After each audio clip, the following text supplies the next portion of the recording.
So my last video was basically about how our traumas, particularly our relationship traumas, can drive us to a place of hyper-independence where we might use non-dualistic spiritual teachings to bypass and view all humanness and human connection as oppositional, particularly sexuality and relationships. And this creating this dynamic of polarization in individuals where they mirror that of basically a sense of dogma where which are actually or which is actually the root of the personality dynamics they want to avoid and heal from. And whether it be throughout my life or being on social media, on YouTube, I get content from time to time where I sense that people who are speaking of sex and sexuality, sexual attraction, sexual energy, they end up speaking of it in terms of lust. I sense beneath the surface of what they're saying, they're viewing it in a derogatory nature. And what's there is fear of loss of power, fear of abuse, shame and shaming others, projection, basically. And I truly understand why and where that is coming from. But I always sense it, when I go to speak on, or when I feel inspired to speak on some kind of sexual dynamics, I always sense that there. And I mentioned sex, I think, a couple times in my last video. But when I speak of sex, or lust, I don't mean lust that drives manipulation and possessiveness or the use of force.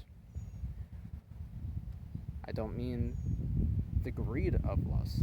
I don't mean the lust that drives the desire for anything and everything, yet fills absolutely nothing. When I speak of sexuality, I speak of not lust, but getting lost in the momentum, in the momentum of our creative sexual energy.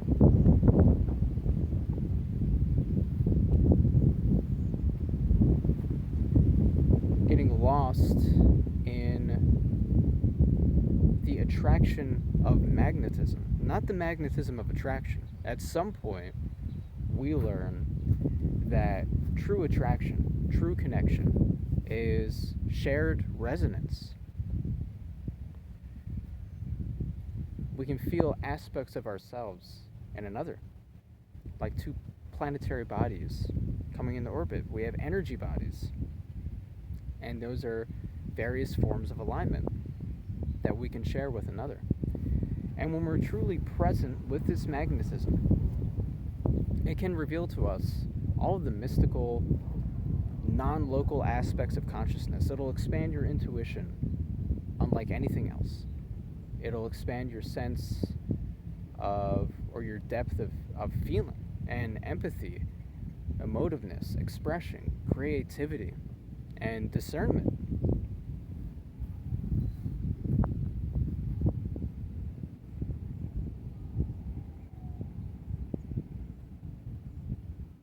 Sometimes what appears to be primal is actually priming us to embrace the all, meaning God, our totality within us.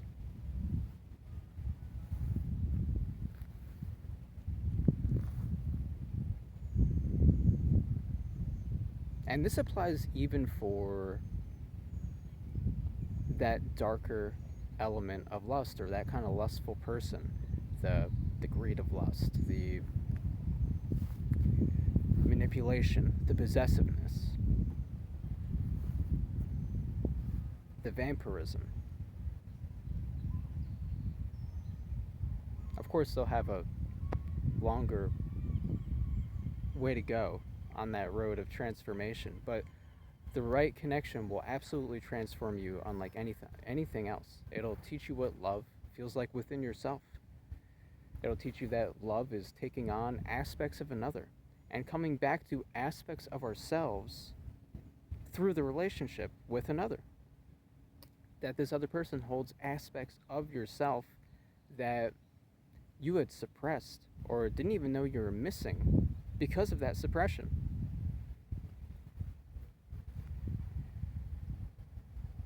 Our sexual wounds create our deepest wounds because it threatens our sense of creative control here. Because our sexuality is that God element. It teaches us that the sexual principle is the principle of all creation, all transformation. Sexuality and love will take you on a trip within yourself, and through this experience, unlike any psychedelic.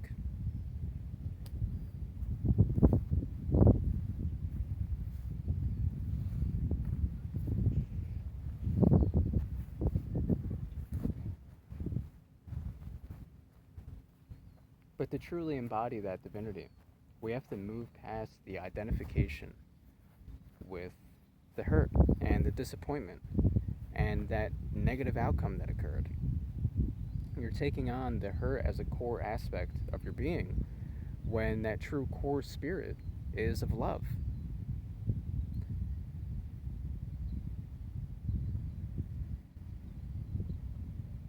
So the point is that our imperfections, our mistakes throughout life, they can bring the deepest sense of love within ourselves, which is far more important than people realize. And that can bring our greatest,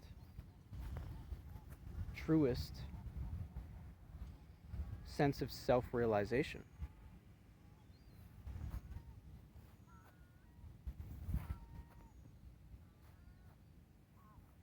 And if you haven't noticed, oftentimes the periods that we look back on that were the hardest or that we wanted to escape end up being the periods that we look back on with the most romantic sense of nostalgia. Because it's all part of the evolutionary path of love.